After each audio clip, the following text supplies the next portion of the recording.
नमस्कार दोस्तों, welcome to Pragya education. Political theory हमारी सीरीज चल रही है। पॉलिटिकल थ्योरी के बारे में हम बात कर रहे हैं। पॉलिटिकल थ्योरी के कई सारे हम कॉन्सेप्ट को समझ चुके हैं, जैसे हमारा स्कोप ऑफ पॉलिटिकल थ्योरी है और डिक्लाइन ऑफ पॉलिटिकल थ्योरी है। पॉलिटिकल थ्योरी डिक्लाइन क्यों की थी। अब हम एक नए टॉपिक को स्टार्ट कर रहे हैं या नए एक चीज़ को स्टार्ट कर रहे हैं जिसका नाम है आइडियोलॉजी। ठीक, आइडियोलॉजी हमारी कई प्रकार की होती हैं। यहाँ पे कई सारी हमने आइडियोलॉजी भी बताई ही। इससे पहले वाली वीडियो में मैंने ये भी बताया था कि आइडियोलॉजी क्या होती है, इसके पीछे आइडियोलॉजी के पीछे क्या साइंस है, या आइडियोलॉजी अपने आप में एक फेथ है या फिर रियल है। तो उसमें सबसे पहली आइडियोलॉजी आती है आपकी लिबरलिज्म, जिसको हिंदी में उदारवाद कहते हैं। ठीक है, और ये जो वीडियो है या ये जो कॉन्सेप्ट मैं पढ़ा रहा हूँ, ये आप पॉलिटिकल साइंस के लिए किसी भी कॉम्पिटिटिव एग्ज़ाम के लिए समझने के लिए आप कहीं से भी इसे पढ़ सकते हैं, चाहे आईएएस हो, पीसीएस हो, या आप यूपीएचएससी दे रहे हो, नेट जेआरएफ दे रहे हो, कोई भी एग्ज़ाम दे रहे हो, उसके लिए ये मैं सभी के लिए प्रिपेयर कर रहा हूँ। ठीक है, ये पढ़ाने की कोशिश कर रहा हूँ। तो लिबरलिज्म को हम कई जो लेक्चर हैं उसमें हम पढ़ेंगे। इसमें पहला लेक्चर है आपका जो आज हम देखेंगे, जिसमें हम पहले लेक्चर में देखेंगे कि जो लिबरलिज्म है उसको आने से पहले क्या क्या घटनाक्रम हो चुके थे, या उसको आने से पहले क्या क्या चीज़ें घटना या क्या क्या चीज़ें हो चुकी थी, या ये भी हम मान सकते हैं कि लिबरलिज्म के इमर्ज होने के पीछे क्या क्या कारण थे, या ये भी देखेंगे हम लिबरलिज्म क्या चाहता था कि हाँ भी इन चीज़ों को हटा के ये हटा दिया जाए। तो जब लिबरलिज्म आया था आपका, जॉन लॉक इसके मेन फादर माने जाते हैं। जॉन लॉक के बाद बहुत सारे थिंकर्स ने इसमें काम किया है। लिबरलिज्म में जो बेंथम है उसको भी इसी कैटेगरी में माना जाता है। बाद में जेएस मिल ने जाके काम किया मॉडर्न लिबरलिज्म में, इसको भी हम देखेंगे। सबसे पहले हम ये समझ लेते हैं कि जो इसके पीछे रीज़न थे, यानी कि लिबरलिज्म आया क्यों, यानी कि लोगों के दिमाग में ऐसी क्या ज़रूरत पड़ेगी कि हाँ भी ऐसा विचार उत्पन्न हुआ और लिबरलिज्म वाली एक ऐसी विचारधारा को एक सेट के फॉर्म में उतार दिया, ऐसी क्या ज़रूरत पड़ी थी। ठीक है, तो ये चीज़ देखेंगे। देखिए, लिबरलिज्म जो है वो सॉर्ट टू रिप्लेस करना चाहता था फ्यूडलिज्म को। फ्यूडलिज्म के बारे में आप जानते होंगे। फ्यूडलिज्म क्या है कि कुछ ही लोगों के पास कुछ पूरे समाज के कुछ लोगों के पास ज़मीन थी और उसमें मोस्टली लोग किसानी करते थे और उनको जो उनकी मेहनत था वो मिल नहीं पाता था। ठीक है, एक तो ये इसको ख़त्म करना चाहते थे। तो यानी कि जो ज़मीनें थीं या फिर जो फ्यूडलिज्म वाला जो एग्रीकल्चरल वाला जो सिस्टम था वो कुछ ही लोगों हाथों में सिमटा हुआ था। अब जो नई क्लासेस थी, जो नए लोग थे, वो इसको अच्छा नहीं मानते थे, वो उसको चैलेंज करते थे, वो इसको चेंज करना चाहते थे। तो नई जो जनरेशन के लोग थे उनको एक रीज़न आया उनके दिमाग में कि हाँ भी ये चीज़ हटनी चाहिए, तो वो फ्यूडलिज्म को हटाना चाहते थे। ठीक है, नेक्स्ट है नॉर्म्स ऑफ हेरिडेटरी प्रिविलेज। देखिए, उस टाइम पे अगर यूरोप की बात करें तो सोसाइटी जो है कुछ लॉर्ड्स में, कुछ किंग सोसाइटी में इस तरीके से डिवाइड थी। एक साइड तो थे आपके यहाँ पे ऐसे मान लीजिए किंग किंग और किंग की फैमिली, और नीचे मान लीजिए लॉर्ड। ठीक है, जैसे आपने कई बार सुना होगा ना, जो लॉर्ड होते हैं वो यानी कि एक तरह से पद में, सामाजिक पद में बड़े होते हैं। ऐसा माना जाता है कि सोसाइटी उस टाइम पे ऐसे डिवाइड थी, और नीचे थे आपके सामान्य लोग। तो जो इनके पास जो थी, ये जो आपके लॉर्ड थे, इनके पास जो स्पेशल हेरिटेज थी उसको हटाने की कोशिश कर रहे थे यहाँ के लोग। लिबरलिज्म ये चाहता है कि ये चीज़ें हटें, इक्वालिटी आए। नेक्स्ट है स्टेट रिलीजन। जो स्टेट रिलीजन का जो कब्जा था, यानी कि स्टेट का जो कब्जा था, उसको भी हटाने की कोशिश कर रहे थे। क्योंकि जब चर्च और रिलीजन का लोगों की पर्सनल लाइफ में बहुत ज़्यादा इंटरफेयर हो जाए या कुछ करने नहीं दिया जाए, चर्च का डोमिनेशन बहुत ज़्यादा हो जाए, तो वहाँ भी कुछ तार्किकता नज़र नहीं आती थी। एक था आपका एब्सोल्यूट मोनार्की। मोनार्की थी यानी कि राजतंत्र था, और वो भी एब्सोल्यूट। एब्सोल्यूट का मतलब यहाँ पे क्या है कि एक तरह से सारी की सारी पावर उस मोनार्क के पास है, यानी कि जो जनता है उसके पास कोई पावर ही नहीं है। नेक्स्ट है आपका divine right of king. Divine right of king का मतलब होता है कि जो किंग है उसके पास भगवान के द्वारा दी गई शक्तियां हैं। तो ऐसा तो कोई कॉन्सेप्ट था नहीं। जो लोग ऐसा समझते थे कि ऐसा तो हो नहीं सकता कि भगवान ने आपको ऐसी शक्तियां दी हैं कि किसी को सप्रेस किया जाए, किसी की आज़ादी को सप्रेस किया जाए, किसको इनइक्वल समझा जाए, तो ऐसा तो हो नहीं सकता। तो इस आधार पे लोगों ने तर्क करना स्टार्ट किया और एक नया कॉन्सेप्ट निकल के आया जिसे हम कहते हैं लिबरलिज्म, ठीक है, उदारवाद। अब हम ये देखेंगे कि जो लिबरलिज्म है, लिबरलिज्म से पहले ऐसी क्या क्या चीज़ें हो चुकी थी कि जो लिबरलिज्म का एक रास्ता तैयार हो गया। एक सबसे पहला पॉइंट है आपका रिनेसा, जो यूरोप में रिनेसा हुआ था, जिसे पुनर्जागरण काल कहा जाता है। उसके बाद रिनेसा के बाद हम एक एक करके इनको भी समझेंगे कि रिनेसा क्या है, ये क्या है, ये सब चीज़ें पढ़ेंगे समझेंगे। पहला था आपका रिनेसा, सेकंड था आपका रिफॉर्मेशन इन रिलीजन, कि रिलीजन में रिफॉर्मेशन क्या हुए। उसके बाद आपके साइंटिफिक रिवॉल्यूशन है, नेक्स्ट है आपका इंडस्ट्रियल रिवॉल्यूशन है, और नेक्स्ट वन इज एंटाइटलमेंट, यानी कि एज ऑफ रीजन। यहाँ पे तार्किकता की ज़्यादा बातें होने लगी एक टाइम के बाद। अब इनको वन बाय वन करके हम समझते हैं, देखते हैं क्या है। देखिए, सबसे पहले आप रिनेसा को समझिए और रिनेसा का मतलब भी समझिए, ये भी चीज़ें जानने की कोशिश करिए। देखिए, renaissance was the first great moment, ये अपने आप में एक बहुत बड़ा मोमेंट था जो मॉडर्न एज का आने का संकेत था, ठीक है। ये यूरोप की हिस्ट्री में एक क्या था, कल्चर को रिवाइव कर रहा था। आप ऐसे समझिए, ये है आपका मध्यकाल, ठीक है, यूरोप का मध्यकाल है, और ये है मध्यकाल से पहले का काल, और ये है मध्यकाल के बाद का काल। तो यहाँ पे यूरोप के टाइम पे ये इनका जो ग्रीक का जो पीरियड है, या रोम का जो पीरियड है, सॉरी रोम का पीरियड नहीं, ग्रीक का जो समय था, वहाँ पर अच्छे थिंकर हुआ करते थे, अच्छी विचार उत्पन्न होते थे, जैसे अरिस्टोटल हैं, प्लेटो हैं। तो उसके बाद जो है एक मध्यकाल आ गया। मध्यकाल में चर्च का और धर्म का डोमिनेशन लोगों की लाइफ पे बहुत ज़्यादा बढ़ गया। अब उसके जब लोगों की लाइफ पर और लोगों के जीवन पर धर्म का और चर्च का बहुत ज़्यादा डोमिनेशन बढ़ गया, तो उससे क्या है, नए विचार उत्पन्न होने बिल्कुल बंद हो गए। अब जब नए विचार उत्पन्न होने बंद हो गए, तो इस वाले काल को हम डार्क एज भी कहते हैं। उसके बाद आता है आपका क्या, मॉडर्न पीरियड। अब मॉडर्न पीरियड के टाइम पर इसी पॉइंट पर, यानी कि इसके आने से पहले के वाले पीरियड पर ही ये रिनेसा हुआ था। और ये रिनेसा क्या था, ये रिनेसा वही था जो अनसेंट टाइम में जो रोम और ग्रीक की जो कल्चर थी, जो वहाँ इंटेलेक्चुअल मूवमेंट होते थे या इंटेलेक्चुअल जो आइडियाज़ जनरेट होते थे, उसको रिवाइव करने की कोशिश करते थे, ठीक है, उसको रिवाइव करने की कोशिश। यानी कि हमारे यहाँ तो बहुत अच्छा कल्चर था, हमारे यहाँ तो विचार विमर्श अच्छे होते थे, अब ये कैसे होने लगा। तो इस आधार पे इन सब चीज़ों को देखते हुए, तो यहाँ जो था वो रिवाइवल ऑफ कल्चर की बात कर रहे थे, यानी कि जो हमारा पहला कल्चर था उसको रिवाइव करना है, ठीक है। तो ये जो आपका रिनेसा स्टार्ट हुआ था वो आपका इटली से स्टार्ट हुआ था। कई घटना हो गई थी, जैसे कैंटापोलिटन जो टावर है उसकी एक घटना हो गई थी 14 सेंचुरी में, ये इटली में स्टार्ट हुआ, और फिर ये फैलता हुआ फ्रांस में 15 सेंचुरी में पहुंचा, और इंग्लैंड और जर्मनी में 16 सेंचुरी तक जाके पहुंच गया, ठीक है। तो यहाँ पे एक मिनट, हाँ जी, तो यहाँ पे हमें देखना है कि रिनेसा जो है वो क्या करना की कोशिश कर रहा था, कि जो renew interest in ancient civilisation of Greece and Rome है उसको रिवाइव करने की कोशिश कर रहा था, ठीक है। Initially this trend transform the content and style of art and literature. इनका कहने का मतलब ये है कि जो रेनेसा में अपने व्यक्तित्व को या अपने विचारों को प्रदर्शित करने का जो तरीका था वो कैसा था, वो आर्ट के द्वारा प्रदर्शित करते थे या लिटरेचर के द्वारा प्रदर्शित करते थे, ठीक है।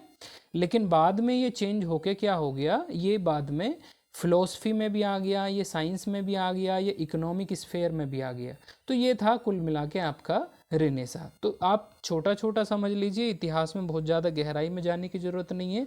ये मैं आपको एक पृष्ठभूमि तैयार करने की कोशिश कर रहा हूँ जिससे कि आपको लिबरलिज़म एक अच्छे कॉन्सेप्ट के तरीके से समझ में आ जाए। क्योंकि लिबरलिज़म के टाइम पर, लिबरलिज़म से होने से पहले क्या क्या चीज़ें थी, आप ये बात ध्यान में रखिए। पहला, उस टाइम पर क्या चल रहा था, एक तो पॉप क्रेसी थी, यानी कि चर्च का डोमिनेशन बहुत ज़्यादा था, धर्म का डोमिनेशन बहुत ज़्यादा था। इकोनॉमी लेवल पे देखें तो वहाँ कैपिटलिज्म सिस्टम तो था ही नहीं, उस टाइम पे क्या था, फ्यूडलिज्म सिस्टम था। तो जो एग्रीकल्चरल इकोनॉमी थी, तो एग्रीकल्चरल इकोनॉमी में जो ज़मीन थी, जो लैंड थी, वो कुछ ही लोगों के हाथों में सिमटी हुई थी। तो जो नई जो लोग थे या जो वंचित वर्ग थे, उनको ऐसा विचार आया कि हाँ भाई हमें ये चीज़ें चेंज करनी पड़ेगी। अब यहाँ जो रिनेसा था, रिनेसा किस चीज़ के लिए था? रिनेसा था आपका कि जो हमारा जो अच्छा काल है, अच्छा जो समय है वो खो गया है, उसको दोबारा से रिवाइव करना है। ठीक है, अब नेक्स्ट पे चलते हैं। ठीक, यहाँ पे देख लीजिए, art and literature now become the medium of expression of human sentiment instead of religious teaching.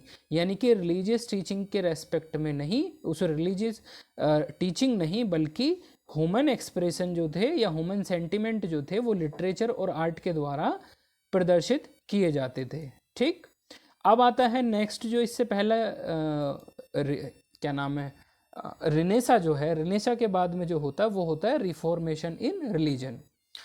अब जब चेंज होता है तो चेंज तो बहुत सारी चीज़ों में होता है एक साथ ही। ठीक है, ऐसी बात नहीं है कि हाँ भी चेंज नहीं होगा, क्योंकि रिलीजन का बहुत ज़्यादा इंटरफेरेंस था, चर्च का बहुत ज़्यादा इंटरफेरेंस था लोगों की पर्सनल लाइफ में।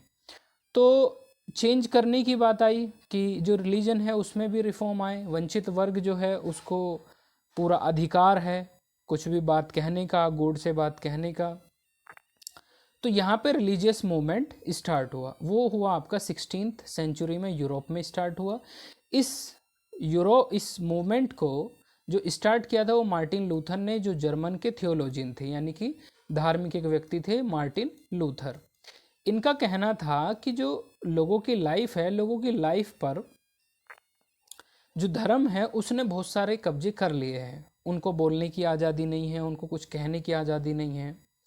और जो चर्च है, रोम की जो चर्च है, वो बड़ी चर्च थी उस टाइम पे, काफ़ी बड़ा एक तरह से नाम था, या ऐसा मान लीजिए कि सर्वे सर्वा वही थी। उसमें ये था कि हाँ भाई ये लोगों की जीवन पे पूरा कंट्रोल करती है। तो मार्टिन लूथर ने इन चीज़ों को ही चैलेंज किया। टैक्स लेती थी और इकोनॉमिक करप्शन भी होता था, टैक्स में जो करप्शन होता था उसमें कोई पारदर्शिता नहीं थी। तो इन सब चीज़ों को ध्यान में रखते हुए चैलेंज किया मार्टिन लूथर ने। ठीक है, religious and political religious and political to religious and political challenge किया कैथोलिक चर्च को, और particular to pope authority, pope authority को भी चैलेंज किया कि पोप इतने ज़्यादा विद्वान कैसे हो सकते हैं कि जो वंचित वर्ग है, जो दूसरे वर्ग हैं, वो आ ही नहीं सकते हैं इसमें, क्योंकि इनके द्वारा कुछ ऐसी करप्ट प्रैक्टिस की जाती थी जिसकी वजह से उन्हें लगा कि हाँ भी रिलीजन में एक रिफॉर्म होना चाहिए। तो यहाँ से एक चीज़ और निकल के आई, जो ल्यूथर हैं वो फाउंडर बन गए प्रोटेस्टेंट थियोलॉजी। यानी कि ईसाइयत जो है इस टाइम पर, ईसाइयत जो है दो पार्ट्स में डिवाइड होगी। पहला जो है वो कैथोलिक चर्च को मानने वाले लोग हो गए, और दूसरा जो उसका विरोध करने वाले हैं उन्हें कहा गया प्रोटेस्टेंट थियोलॉजियन।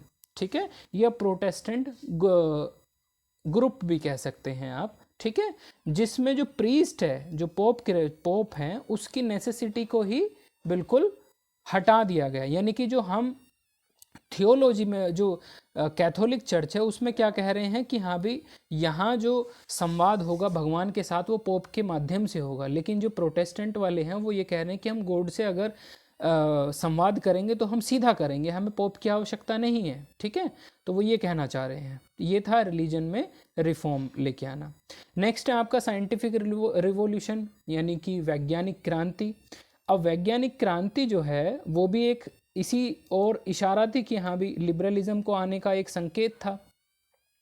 तो साइंटिफिक रिवॉल्यूशन जो है ड्रास्टिक चेंज लेके आता है। साइंटिफिक रिवॉल्यूशन एक बड़ा चेंज लेके आता है साइंटिफिक थॉट में, लोगों के नज़रिए में। जो डार्क एज पीरियड था, मध्यम काल था, उसमें लोग इतना ज़्यादा नहीं सोच पा रहे थे, या इतना ज़्यादा बेहतर तरीके से नहीं सोच पा रहे थे, यानी कि रेशनली तरीके से, साइंटिफिक तरीके से नहीं सोच पा रहे थे। तो जो साइंटिफिक रिवॉल्यूशन होती है, साइंटिफिक रिवॉल्यूशन के माध्यम से क्या होता है कि उससे लोग रेशनली सोचना स्टार्ट कर देते हैं। उससे लोग क्या करते हैं, तार्किक तरीके से सोचना स्टार्ट करते हैं। जो ये क्यों हुई थी, न्यू इन्वेंशंस हो गई थी, वहाँ पे डिस्कवरी हो गई थी। तो उन्होंने रिवॉल्यूशनाइज किया था मेथड ऑफ प्रोडक्शन को नहीं, केवल साथ में इनको ट्रांसपोर्ट को और प्रोडक्शन को नहीं, साथ में जो ह्यूमन सेटलमेंट है उसको भी क्या कर दिया था, अपडेट कर दिया था। यानी कि एक तरह से आप ये कह सकते हो इंटेलेक्चुअल लेवल पर देखें तो advent of scientific revolution destroy us loads of superstition. तो जब साइंटिफिक रिवॉल्यूशन आई, साइंटिफिक रिवॉल्यूशन की वजह से बहुत सारे जो सुपरस्टिशन थे, बहुत सारे जो अंधविश्वास थे, वो भी क्या हो गए, रिमूव हो गए। आप देखते होंगे कि साइंस जो है वो फैक्ट्स के आधार पे चलती है, ऑब्जर्वेशन के आधार पे चलती है। तो फैक्ट्स के आधार पे चलेगी तो जो सुपरस्टिशन है तो वो तो कोई उनका तो है ही नहीं। मेन चीज़ कहने का मतलब ये है कि उनका तो कोई तो साइंटिफिक रिवॉल्यूशन ने क्या किया, यानी कि वैज्ञानिक क्रांति ने क्या किया, लोगों को वैज्ञानिक तरीके से सोचना स्टार्ट करने के लिए अग्रसर कर दिया। ठीक है, ये एक और घटना थी जो लिबरलिज्म की तरफ को मोड़ती है। नेक्स्ट है आपका इंडस्ट्रियल रिवॉल्यूशन। इंडस्ट्रियल रिवॉल्यूशन ज़्यादा कुछ नहीं है, आप इतना मान सकते हैं कि जो साइंटिफिक रिवॉल्यूशन है उसका ही आउटकम है, यानी कि उसका ही एक परिणाम है। इंडस्ट्रियल रिवॉल्यूशन जो है मेनली आपकी ग्रेट ब्रिटेन में स्टार्ट हुई थी, और ग्रेट ब्रिटेन ने क्या काम किया, जो एग्रीकल्चरल जो इकोनॉमी थी, एग्रीकल्चरल इकोनॉमी जो है इंडस्ट्रियल रिवॉल्यूशन में चेंज हो गई। यानी कि जैसे इकोनॉमी थी वो एग्रीकल्चर बेस्ड थी, उसके बाद जब साइंटिफिक और इंडस्ट्रियल रिवॉल्यूशन आई तो उसमें चेंज होकर क्या आ गए, वो इंडस्ट्रियल इकोनॉमी बन गई। यानी कि अर्बनाइजेशन ज़्यादा होने लगा और लोगों के जो सेटलमेंट के तरीके थे या लोगों के जो रहने के तरीके थे उसमें चेंज देखने को मिला।